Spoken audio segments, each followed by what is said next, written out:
Hello students, my name is Abhishek Agarwal और स्वागत करता हूं आपका आप ही के चैनल मैग्नेट ब्रेन्स पर। पिछले वीडियो में हमने यह देखा था बच्चों कि कैसे कोई केमिकल इक्वेशन को बैलेंस कर सकते हैं। और बैलेंसिंग के पीछे मैं इतना क्यों पढ़ा था, क्यों इतनी इंपॉर्टेंट टॉपिक उसको बताया गया था, क्योंकि केमिकल इक्वेशन में रिएक्टेंट साइड आपने जितने एटम्स लिए हैं किसी मॉलिक्यूल में या किसी कंपाउंड में या किसी एलिमेंटल फॉर्म में, वही एटम्स उतनी ही संख्या में प्रोडक्ट साइड में होने चाहिए। भले वो एटम अब किसी और कंपाउंड में एग्जिस्ट कर रहे हो, किसी और मॉलिक्यूल में एग्जिस्ट कर रहे हो, लेकिन उनकी संख्या काउंट उतना ही होना चाहिए। मतलब बैलेंस करने से केमिकल इक्वेशन की यह इंफॉर्मेशन मिलती है कि हमने किसी इक्वेशन के रिएक्टेंट में इतने एटम्स लिए, स्पेसिफिक नंबर, और प्रोडक्ट साइड भी यही स्पेसिफिक नंबर बन रहा है उन्हीं एटम्स का। यह एक केमिकल इक्वेशन को बैलेंस करने से इंफॉर्मेशन आपको मिलती है, कितने रिएक्टेंट कितना प्रोडक्ट बना रहे हैं, यह इंफॉर्मेशन मिलती है। लेकिन बच्चों, केमिकल इक्वेशन को हम और भी कई तरीकों से इंफॉर्मेटिव बना सकते हैं। मतलब सिर्फ बैलेंस करना तो एक इंफॉर्मेशन देता ही है, लेकिन इसके अलावा एक केमिकल इक्वेशन से हम और भी इंफॉर्मेशन गैदर कर सकते हैं अगर उस इक्वेशन को हम और ज्यादा इंफॉर्मेटिव बनाएं, जो कि आज का हमारा वीडियो रहेगा, क्यों जिसमें हम लोग पढ़ेंगे कि किसी केमिकल इक्वेशन को कैसे इंफॉर्मेटिव बनाया जा सकता है। मतलब इसको और ज्यादा इंफॉर्मेटिव कैसे बनाया जा सकता है, जिसके बहुत सारे तरीके हैं। आइए बात करते हैं उन सारे तरीकों की एक एक करके। पहला तरीका क्या कहता है, अगर आपको फिजिकल स्टेट पता है कि भैया हमने एक रिएक्टेंट लिया है जिसको आप दूसरे रिएक्टेंट से रिएक्ट करवा रहे हो और एक प्रोडक्ट बना रहे हो, और आपको सभी रिएक्टेंट और बनने वाले प्रोडक्ट का फिजिकल स्टेट पता है, तो आप उसका फिजिकल स्टेट मेंशन कर सकते हो। फिजिकल स्टेट मतलब या तो वो सॉलिड रहेंगे या लिक्विड रहेंगे या गैस रहेंगे, और हो सकता है अगर वो नमक है तो पानी में घुला हुआ नमक रहेगा, वाटर सॉल्युबल सॉल्ट रहेगा, तो फिर वो एक्वस रहेगा। अब आप सोचोगे क्या सर हमें ये पूरा सॉलिड, लिक्विड और गैस या एक्वस लिखना है? बिल्कुल नहीं लिखना है। तो फिर सर आप सॉलिड की जगह एस का यूज कर लेना सिंबल का, लिक्विड की जगह स्मॉल एल का यूज कर लेना, गैस की जगह जी फॉर स्मॉल गैस यानी कि स्मॉल जी का यूज कर लेना, और एक्वस के लिए आप स्मॉल में ए क्यू का यूज कर लेना। जैसे अगर मैं आपको एक रिएक्शन दूं, जैसे कि हमने एक रिएक्शन लिखी थी जिसमें हमने जिंक लिया था, और जिंक में को हम मान लेते हैं कि सॉलिड स्टेट है। क्यों? क्योंकि एक मेटल है। किस में रिएक्ट कर रहा है? Copper sulphate CuSO4। ये एक नमक है जो पानी के अंदर घुला हुआ है, तो ये हो गया एक्वस स्टेट। और ये क्या बना देगा? ZnSO4 जिंक सल्फेट, जो कि अब एक्वस स्टेट में आएगा, प्लस कॉपर, और कॉपर अकेला मेटल होगा, तो ये सॉलिड। तो ये आपको एक इंफॉर्मेटिव केमिकल इक्वेशन हो गई। अगर मान लो ये स्टेट्स नहीं लिखता, अगर ये बिना स्टेट्स के लिखता, तो ये रिएक्शन ऐसी आती कि ठीक है जिंक कॉपर सल्फेट से रिएक्ट कर रहा है, लेकिन ये नहीं पता कि जिंक किस स्टेट में रिएक्ट कर रहा है और कॉपर सल्फेट किस स्टेट में रिएक्ट हो रहा है। तो अभी ये क्लियर हो गया कि जिंक मेटल है, मतलब ये अभी बिल्कुल सॉलिड, बिल्कुल ठोस अवस्था में है। कॉपर सल्फेट नमक है जो पानी में घुला हुआ होगा, पानी में घुला हुआ होगा तो will use the word aqueous, तो ये AQ यानी कि एक्वस के रूप में लिखा जाएगा। गिव ZnSO4, जो कि अब दूसरा नमक पानी में घुल जाएगा, जो कि एक्वस स्टेट में आएगा, और कॉपर अलग हो जाएगा जो कि सॉलिड स्टेट में आएगा। तो ये फिजिकल स्टेट को लिखना केमिकल इक्वेशन में एक इंफॉर्मेशन देता है कि अच्छा ये रिएक्टेंट इस फिजिकल स्टेट में है और ये प्रोडक्ट इस फिजिकल स्टेट में है। इसके अलावा अगर हम दूसरी चीज की बात करें, प्रेसिपिटेशन की बात करें, अगर हम लोग किसकी बात करें? प्रेसिपिटेशन की बात करें। अगर रिएक्शन आपकी कुछ ऐसी है जिसमें कुछ प्रेसिपिटेट बन रहा है, प्रेसिपिटेट मतलब नमक अगर पानी के अंदर घुला था तो वो सॉल्युबल सॉल्ट है, लेकिन कभी ऐसी रिएक्शंस भी बच्चों आती है जिसमें नमक पानी के अंदर इनसॉल्युबल हो जाता है। मतलब सॉल्यूशन था पहले नमक का, लेकिन रिएक्ट ऐसा कुछ हुआ कि वो नमक अब इनसॉल्युबल हो गया। तो इनसॉल्युबल होकर क्या होगा? वो नीचे पीपीटी बना लेगा। पीपीटी मतलब प्रेसिपिटेट, क्योंकि हमने प्रेसिपिटेशन रिएक्शन में पढ़ा है। पीपीटी पावर पॉइंट प्रेजेंटेशन मत बोल देना। पीपीटी मतलब नीचे जाकर जमना शुरू कर देगा, और जब नीचे जाकर जमना शुरू कर देगा तो वो बन जाएगा प्रेसिपिटेट। रिएक्शन देता हूं, रिएक्शन मान लो मेरे पास है Na2SO4, और रिएक्शन इसकी करा रहे हो बेरियम क्लोराइड BaCl2 के साथ। मतलब सोडियम सल्फेट की रिएक्शन बेरियम क्लोराइड के साथ करा रहे हो। रिएक्शन देखेंगे, डबल डिस्प्लेसमेंट में भी ये रिएक्शन पड़ी थी और प्रेसिपिटेट में भी ये रिएक्शन पड़ी थी, ये दोनों इंटरचेंज कर लेंगे। बेरियम सोडियम, कह लो सोडियम बेरियम को लात मार देगा और बेरियम सोडियम की जगह जाकर लग जाएगा, तो बन जाएगा NaCl, ये तो बन जाएगा NaCl, लेकिन इसके साथ BaSO4 बन जाएगा और ये BaSO4 जो रहेगा ये बना लेगा नीचे PPT, तो ये प्रेसिपिटेट बन जाएगा। अब कैसे पता चलेगा BaSO4 PPT है? क्योंकि अभी तो सब नमक है, अभी तो सब एक्वस है, ये भी एक्वस है तो मैंने AQ लिख दिया, ये भी एक्वस है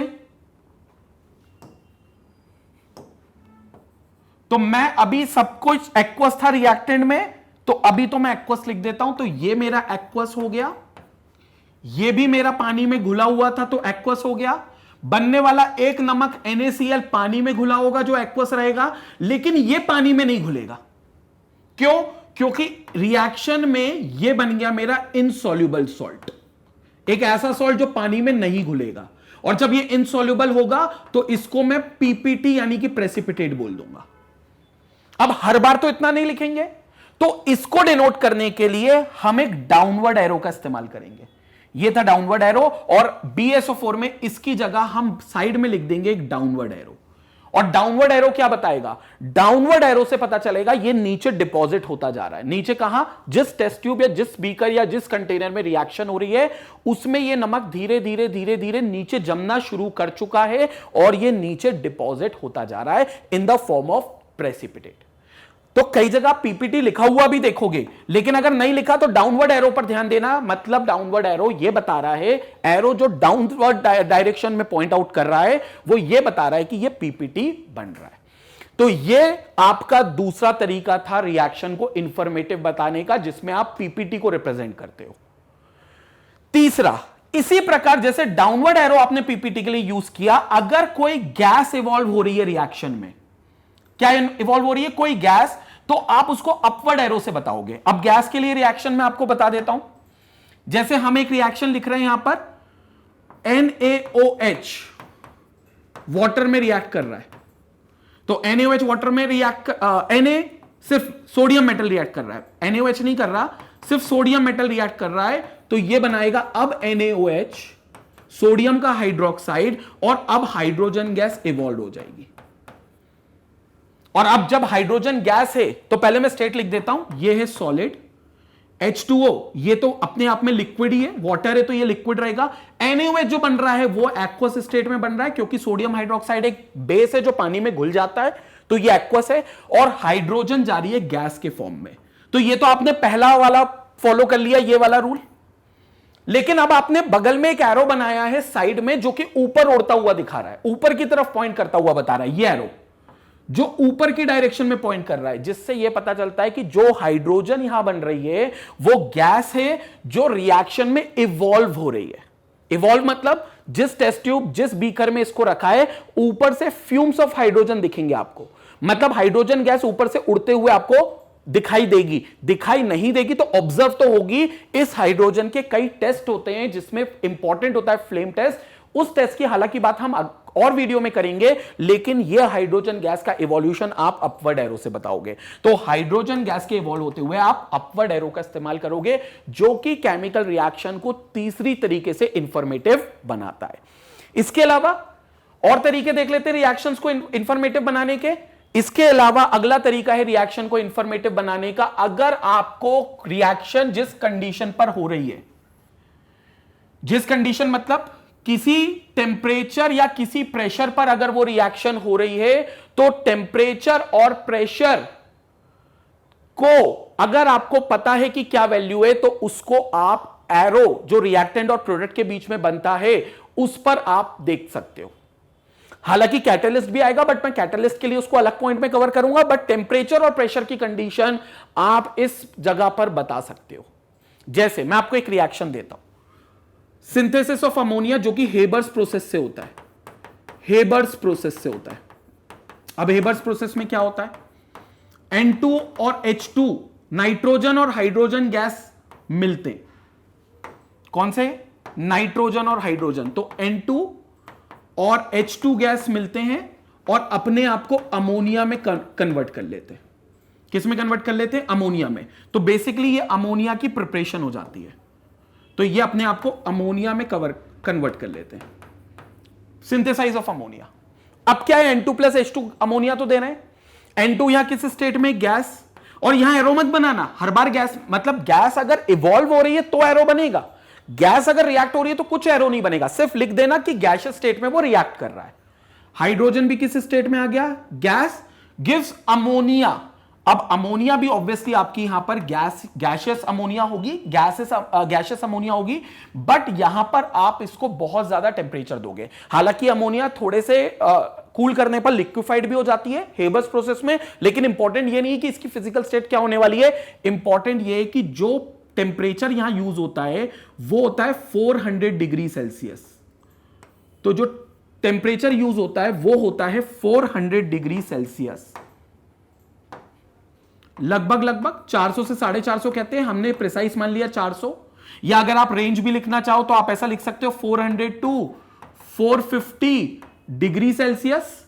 और कितने एटीएम पर? 200 एटीएम पर यह रिएक्शन होती है। यह प्रेशर की कंडीशन है। तो टेम्परेचर और प्रेशर की कंडीशन आप एरो पर लिखते हो, अबव और below it doesn't matter, but yes आप इसको एरो पर लिखते हो। जनरली टेम्परेचर ऊपर लिखाते हैं और प्रेशर को नीचे लिखते हैं जनरल है। बाकी ऐसा कोई मैंडेटरी नहीं है कि आपको प्रेशर नीचे ही लिखना है या टेम्परेचर ऊपर ही लिखना है, बट हां एरो पर लिखना है, एरो भी दिखाई दे और यह भी चीज दिखाई दे। यह कंडीशन ऑफ टेम्परेचर और प्रेशर इस तरीके से एरो पर लिख दी ताकि यह रिएक्शन को और ज्यादा इंफॉर्मेटिव बनाए कि अमोनिया की यह रिएक्शन, अमोनिया बनाने की ये रिएक्शन इस टेम्परेचर और प्रेशर की कंडीशन पर हो रही है। तो ये एक और तरीका था इंफॉर्मेटिव बनाने का। इसके अलावा अगर किसी रिएक्शन में बच्चों हीट इवॉल्व हो रही है या एब्जॉर्ब हो रही है, मतलब अगर हीट का आपको लग रहा है कि इवोल्यूशन हो रहा है, बहुत ज्यादा एनर्जी निकल रही है, जैसा हमने एक्सोथर्मिक और एंडोथर्मिक रिएक्शन के टाइप्स पढ़े थे, तो आपको हीट के लिए आप हीट भी लिख सकते हो। कैसे? जैसे एग्जांपल है कार्बन का एयर में जलना, तो कार्बन जब एयर में जलती है तो C+O2 रिएक्शन होती है और कार्बन के जलने पर बनता तो कार्बन डाइऑक्साइड है, लेकिन इसके साथ बहुत ज्यादा अमाउंट की हीट निकलती है। तो प्रोडक्ट साइड आपको हीट मिल गई, तो आप इसको प्लस हीट कर सकते हो। ये हो गई आपकी प्लस हीट, मतलब हीट का एडिशन आप बता सकते हो प्रोडक्ट साइड, जो कि अगेन एक रिएक्शन का इंफॉर्मेटिव है। अगर एंडोथर्मिक की बात करें, जो आपसे हीट मांगता है रिएक्ट करने के लिए, मतलब आपको हीट सप्लाई करनी पड़ती है, तो फिर उसमें प्लस हीट आप रिएक्टेंट साइड लिखोगे उन रिएक्शंस में। तो प्लस हीट आप रिएक्टेंट साइड लिख दोगे अगर एंडोथर्मिक है, और प्लस हीट आप प्रोडक्ट साइड लिख दोगे अगर एक्सोथर्मिक है। तो ये एक्सोथर्मिक रिएक्शन का पार्ट था, इसलिए प्लस हीट लिखेंगे। अगेन ये इंफॉर्मेशन देती है कि कार्बन और ऑक्सीजन रिएक्ट करने पर कार्बन डाइऑक्साइड तो बना रहे हैं, लेकिन इसके साथ हमें बहुत अधिक मात्रा में हीट भी मिल रही है। तो ये चौथा तरीका था, फोर्थ मेथड थी, जिससे हम अपनी रिएक्शंस को और ज्यादा इंफॉर्मेटिव बना सकते हैं, और इन तरीके से हम रिएक्शन को इंफॉर्मेटिव बना सकते हैं। अंतिम मेथड, फिफ्थ मेथड, जिसकी मैंने बात की थी, अगर कैटलिस्ट भी हो, तो जैसे टेम्परेचर और प्रेशर को आपने एरो के ऊपर और नीचे डिनोट किया था, वैसे ही अगर कोई कैटलिस्ट हो तो कैटलिस्ट को भी आप एरो के ऊपर या नीचे लिख सकते हो, लेकिन उस कैटलिस्ट का केमिकल फॉर्मूला। कैटलिस्ट आपको पता होना चाहिए, एक ऐसा सब्सटेंस होता है जो किसी रिएक्शन की स्पीड को चेंज कर सकता है। बहुत सारे केसेस में रिएक्शन अगर स्लो हो रही है तो उसको फास्ट कर सकता है, या अगर रिएक्शन फास्ट है तो उसको स्लो कर सकता है। यह कैटलिस्ट का काम है। इसकी वर्किंग हालांकि हम डिटेल में समझेंगे, लेकिन कैटलिस्ट जो होते हैं वो भी एक केमिकल कंपाउंड्स ही होते हैं, और वो केमिकल कंपाउंड्स को आप जैसे टेम्परेचर और प्रेशर लिखा था वैसे ही एरो के ऊपर और नीचे डिनोट कर सकते हो। एग्जांपल आपको देता हूं, N2+H2 अमोनिया का प्रोसेस है।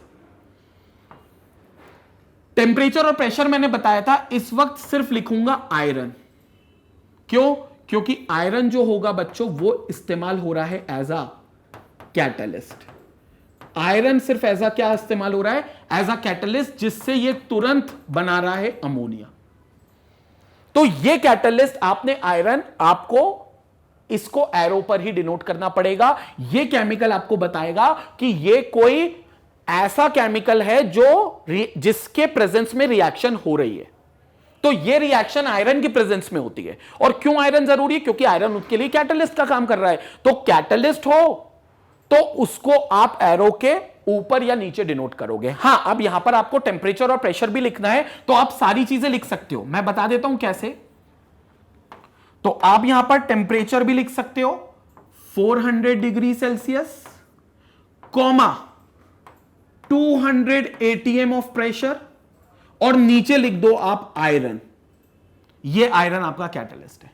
और बाकी सारी चीजें तो आपको पता है, और अलग अलग तरीके से आप इनको और इंफॉर्मेटिव बना सकते हो, बट ये कैटलिस्ट का आपका तरीका है, और ये टेम्परेचर और प्रेशर की कंडीशन है जो आप एरो के ऊपर और नीचे का जगह का इस्तेमाल करके लिखोगे।